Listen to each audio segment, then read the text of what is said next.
नमस्कार दोस्तों आज जिस स्टॉक की चर्चा मैं आपके सामने करने वाला हूं वो आपकी स्क्रीन में दिख रहा होगा। दोस्तों स्टॉक का नाम है डी मार्ट या एवेन्यू सुपरमार्ट भी आप कह सकते हो। आज इस स्टॉक में लगभग आधे प्रतिशत ज़्यादा की गिरावट है। स्टॉक 52 वीक लो के आसपास ट्रेड कर रहा है दोस्तों।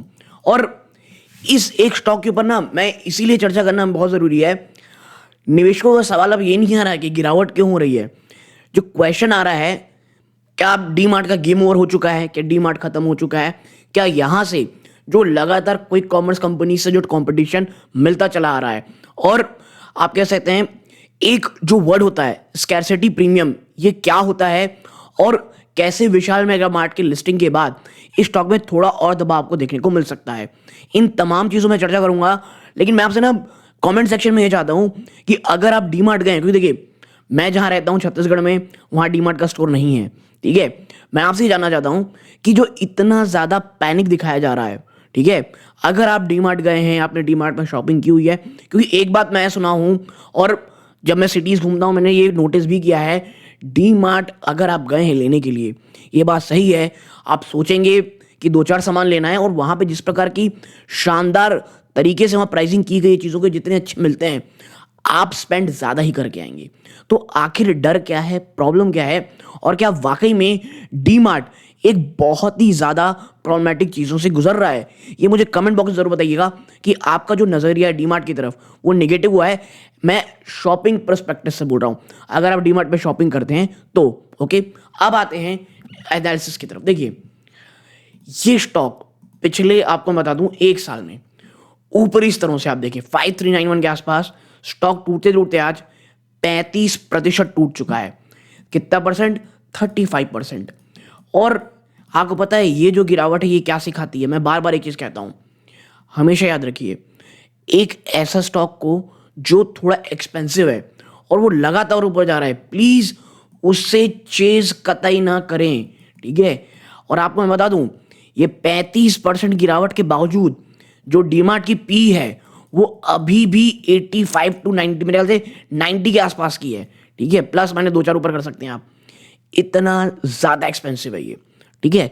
और देखिए डी मार्ट को जो एक बहुत ज्यादा प्रीमियम मिलता था वो था, एक और रीजन था माफ कीजिएगा, स्कैसिटी प्रीमियम। देखिए जब आपके सेक्टर में ना, डी मार्ट जिस सेक्टर से आता है उसकी जो लिस्टेड कंपनियां हैं वो बहुत ज्यादा कम रहे, ठीक है, आज भी बहुत ज्यादा नहीं है। लेकिन जब विशाल मेगा मार्ट आया है, ठीक है, जब से विशाल मेगा मार्ट आया है तो जो स्कैसिटी प्रीमियम में जो एक प्रीमियम मिला करता था उसमें कमी आएगी। मैं एक चीज यहां साफ साफ कह दूं, डी मार्ट और विशाल मेगा मार्ट में हम कंपेयर कतई नहीं कर सकते हो। डी मार्ट जो है वो एक ह्यूज कंपनी है, ठीक है, उनका जो जो कार्य करते हैं वो बहुत बड़े स्तरों पे करते हैं। मैं बस सेक्टर जो पीयर है उसकी चर्चा कर रहा हूं, मोर और लेस, ओके। तो यहां पर थोड़ी सी गिरावट होगी। और देखिए डी मार्ट कभी भी आपको चीप वैल्यूएशन में नहीं मिलेगा, ये भी मैं आपको बता दूं। जो निवेशक ये सोच रहे हैं कि भाई यहां से ना और थोड़ा गिर जाए, टूट जाए, क्रैश हो जाए, एकदम चीप वैल्यूएशन में उठा लेंगे हमको, कभी नहीं होने वाला। डी मार्ट जिस प्रकार की कंपनी है, जिस प्रकार के, अरे भाई इसके पास 6000 करोड़ के आसपास का सिर्फ लैंड है, लैंड, कोई डेट टू इक्विटी कुछ नहीं, फाइनेंशियली इतनी ज्यादा स्ट्रांग है। हाँ, जो बिजनेस फेस है उसमें थोड़ा बहुत चैलेंज वाकई आ रहे हैं, लेकिन मैं ये नहीं मान सकता कि जो डी मार्ट है वो खत्म हो गया या चीजें हो गई। तो इन तमाम चीजों में हम लोग यहाँ पे देखेंगे, ओके। तो एवेन्यू सुपरमार्ट में कौन से लेवल्स हैं जो आपकी नजर होनी चाहिए यहां से, प्लस एनालिस्ट क्या कह रहे हैं, प्लस मैं आपको बता दूं कि जो ओवरऑल जो थ्रेट है कंपनी का वो कितना सही रह रहा है अन्य लोगों से, इन तमाम चीजों में चर्चा करेंगे।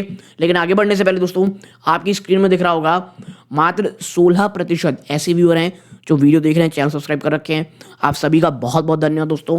आपका ये छोटा सा कदम चैनल की ग्रोथ बहुत ज़्यादा अच्छी करा रहा है और हमें बहुत मोटिवेट रखता है। 84% लोगों से मैं यही कहूँगा, आप सभी का भी बहुत बहुत धन्यवाद। बट प्लीज़ चैनल को सब्सक्राइब करके ऑल नोटिफिकेशन की जो बेल है उसे ज़रूर दबाइएगा। आपका ये छोटा सा कदम चैनल की ग्रोथ में बहुत मदद करता है दोस्तों, बहुत मोटिवेशन मिलती है और YouTube भी अन्य लोगों को ये वीडियो रेकमेंड करता है। सो प्लीज़ लाइक करके चैनल सब्सक्राइब जरूर कीजिएगा।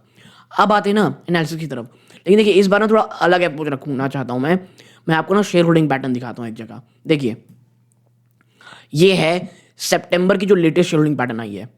आप यहाँ देखेंगे कि जो प्रमोटर हैं उनकी 74.64% स्टेक है और ये लगातार बराबर है ना, ये देखिए थोड़ी बहुत यहाँ पे गिरावट है बट उसके वजह से लगातार बराबर है।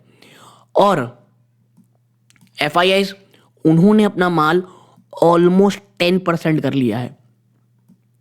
FIIs ने अपना स्टेक ऑलमोस्ट 10% कर लिया है, ठीक है। और जो DIs हैं वो मोर और लेस सेम रखे हुए हैं दोस्तों, ये मैं कोई बहुत बड़ी गिरावट नहीं कहूँगा। ओके, आप अगर यहाँ पर देखोगे पब्लिक उसने अपना माल बेचा। और मैं आपको एक चीज़ बताऊँ, ये जो 7.91% है ना, ये भी पूरी तरह तो पब्लिक नहीं है। आप यहाँ पाएंगे ये पब्लिक में अगर क्लिक करेंगे तो ये जो आप नाम पढ़ रहे हैं ना, इग्नाटिस नोवेल नोरोन्हा, माफ़ कीजिएगा अगर मैं प्रोनाउंशिएट गलत कर रहा हूँ, I am really sorry, but ये है, इसमें भी 1.95% इनकी है। अब अगर आप सर्च करोगे कौन है, ये CEO हैं दोस्तों डीमार्ट के, तो भाई साहब उनकी भी 2% है। पब्लिक शेयर होल्डिंग बहुत कम है। और मुझे ये लगता है जिस प्रकार की गिरावट, जिस प्रकार की फॉल है, ये फॉर मी, देखिए मैं आपको ये नहीं कह रहा कि जाके खरीद ही लीजिए, बट मुझे ये लगता है कि ये एक एक्यूमुलेशन का मोड है। स्टॉक महंगा है, देखिए याद रखिएगा स्टॉक थोड़ा महंगा है, तो मैं हर रिटेल निवेशकों को नहीं बोलता कभी भी कि भाई इसको जाके उठा लो पटाख से, क्योंकि महंगा स्टॉक है। आपके पोर्टफोलियो में ये 2-3 स्टॉक आ पाएगा तो आ पाएगा, ठीक है, और ये बहुत बड़ा हिस्सा लेता है पोर्टफोलियो का। तो मैं बस यही कहूँगा, स्टॉक अच्छा है, लॉन्ग टर्म का अगर सोच है तो मुझे ऐसा लगता है ये स्टॉक आपके जो आप कह सकते हैं डीमैट अकाउंट है वहाँ पे होना ज़रूर चाहिए, ठीक है। लेकिन at the end of day ये आपका पैसा है, आपकी आप कैसे मर्जी है। बट अब आते हैं, अगर थोड़ा बहुत डाउट भी है ना, आपको इस आर्टिकल से साफ हो जाएगा। देखिए यहाँ पढ़ा है कि जो स्टॉक प्राइस है, 1 मिनट, जो स्टॉक प्राइस है लार्जेस्ट फूड और ग्रोसरी रिटेलर इंडिया की, वो 35% टूट चुका है अपने 52 वीक हाई से 5484 करोड़ के, जो 5484 रुपीज़ के, जो 24 सितंबर को इसने लगाया था। इसने जो अपना प्रीवियस लो था 53567 रुपीज़ का ऑन नवंबर 2022, ठीक है, तो इसके नीचे भी काफ़ी जा चुका है स्टॉक। आप यहाँ पाएंगे DMart coating lower for the 6 straight trading session, पिछले 6 सेशन से लगातार टूट रहा है और आज भी टूटा है। ये एक दिन पहले का आर्टिकल था, ये आज भी टूटा है, तो ये 8 स्ट्रेट हो गया है।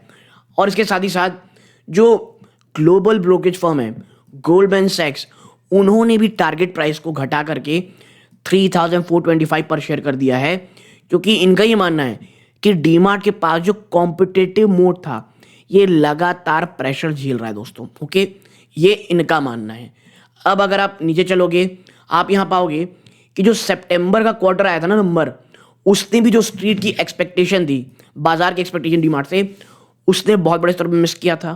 क्यों? क्योंकि लोअर स्टोर प्रोडक्टिविटी, ठीक है, जो स्टोर से जिस प्रकार प्रोडक्टिविटी आने की बात कही जा रही थी उससे बहुत कम रहा। इसके साथ साथ लाइक फॉर लाइक जो ग्रोथ थी उसमें 5.5% की ईयर ऑन ईयर गिरावट हुई थी, और considerably lower from 9.1% in quarter 125, resulting जो फर्स्ट हाफ 125 आया LFL ग्रोथ वो 7.4% का रहा है। ओके, नाउ आप यहां पाएंगे जो ये दोस्तों जो quarter this the reported quarter mark lowest revenue growth ever recorded for the company at just 14% year on year. और अब तक का लोएस्ट ये था दोस्तों, क्या क्वार्टर इन्होंने रिकॉर्ड किया था जहां पर रेवेन्यू ग्रोथ मात्र 14% रही है ईयर ऑन ईयर। अब आप देखें 14% की ईयर ऑन ईयर ग्रोथ है, और कंपनी कोई छोटी मोटी नहीं है, 2 लाख करोड़ से ज्यादा की कंपनी है, तब भी ईयर ऑन ईयर 14% ही सबसे कम रहा है। इसके साथ साथ जो फुटफॉल था दोस्तों उसमें भी 1% की गिरावट हुई है क्वार्टर ऑन क्वार्टर। अगर आप कंपेयर करोगे 4% का इंक्रीज हुआ था सेम पीरियड में 1 साल पहले। तो नो डाउट जो सितंबर क्वार्टर गया है ये बहुत ही खराब गया है, फुटफॉल के टर्म में हो, रेवेन्यू ग्रोथ के टर्म में हो, मार्केट एक्सपेक्टेशन के टर्म में हो, तमाम जगहों पे कंपनी ने निराश किया है दोस्तों, ठीक है। इतना ही नहीं, जो रेवेन्यू था दोस्तों पर स्टोर वो लगभग फ्लैट रहा है, लेकिन हाँ जो रिटेल स्पेंड स्ट्रेटजी है उसमें 14% की स्टडी ग्रोथ है ईयर ऑन ईयर। अब यहाँ पर आप देखोगे एक और पॉइंट बहुत अच्छा बताया गया है। यहाँ पे कहा गया है an accelerated ramp up of online grocery format, जो क्विक कॉमर्स की बात कही जा रही है, स्पेशली लार्ज मेट्रो सिटीज में, इसने डी मार्ट की जो की ग्रोथ मैट्रिक्स है उसमें थोड़ा सा ब्रेक लगाया है। इसके साथ साथ जो ओवरलैप हुआ है कंज्यूमर्स का, जो क्या कर रहे हैं, कन्वीनियंस खोज रहे हैं and shopping at DMart, value value, यानी देखिए दो तरह के लोग हैं। एक चाहता है भाई थोड़ा कन्वीनियंस रहे, पैसा थोड़ा ज़्यादा चले जाए। एक चाहता है जिसे वैल्यू फॉर मनी मिले। और भारत में ना ऐसे ज़्यादा लोग हुआ करते थे, बट क्विक कॉमर्स कहीं ना कहीं जो माइंडसेट है वो थोड़ा चेंज कर रहा है और ये डी मार्ट को बहुत बड़ा एक आपके साथ चैलेंज की तरह दिख रहा है। Appear to be higher than expected which should continue impact growth trajectory, और ये ग्रोथ ट्रेजेक्ट्री को वाकई इम्पैक्ट करेगा। फर्दर यहाँ पे बात कहा जा रहा है a scale up of DMart ready continue to be significantly lower. Company ने इसका इलाज लगाया, क्या, डी मार्ट की बात कर रहा हूँ, डी मार्ट रेडी को ला करके, लेकिन ये बहुत स्लो है। 21% year on year first half के जंप देखने को मिल रहा है, जबकि quick commerce despite lower absolute size, analyst eight I security said in the companies result update. ठीक है, तो यहाँ पे कहा जा रहा है भाई जो क्विक कॉमर्स है वो वाकई में चैलेंज दे रहा है। इसके साथ ही साथ जो ब्रोकरेज फर्म है उन्होंने कंपनी की जो अर्निंग एस्टिमेट है उसमें 14% की गिरावट की है। ठीक है, 14% due to lower revenue assumptions and impact of quick commerce operating margin due to operating deleverages and modelling revenue में इस प्रकार की गिरावट है। देखिए ये हमारा इंपॉर्टेंट नहीं है कि क्या परसेंट कर रहे हैं ये लोग, क्या 2-4 पॉइंट ऊपर नीचे कर रहे हैं। मैं हमेशा कहता हूँ जब प्रॉब्लम आती है ब्रोकरेज फर्म वाले बार बार यही बात कहते हैं, भाई एकदम डाउनग्रेड कर दें। अब कल को दिसंबर में क्वार्टर अच्छे नंबर आ जाएंगे, आप देखेंगे एकदम से अपग्रेड कर दिया जाएगा। तो मैं ये कहूँगा इश्यूज वाकई में है। ठीक है, अब आप देखें, though there are initial signs of improvement, analyst at Axis security believe DMart will likely take time to improve its overall store metrics in the near term as the demand environment remain weak in the discretionary category। देखिए DMart के लिए ना अगर margin को expand करना है तो उसे डिस्क्रेशनरी जो आप कह सकते हैं कैटेगरी है उसमें ज़्यादा सामान पे, यानी कह सकते हैं बैग कह लीजिए और बहुत सारी चीज़ें कह लीजिए, एक्सेसरीज कह लीजिए, वहाँ पर जो डिमांड है वो अच्छा नहीं रह रहा है। ठीक है, लेकिन वो आपको आने वाले समय का कंपनी बढ़ता दिखाई देगा। Is expected to recover benefit only on second half. तो ये कह रहे हैं रिकवरी दिखेगी लेकिन सेकेंड हाफ में। अभी की जो रिकवरी है ये उतनी अच्छी शायद न रहे दोस्तों, तो ये एक बड़ा इशू है।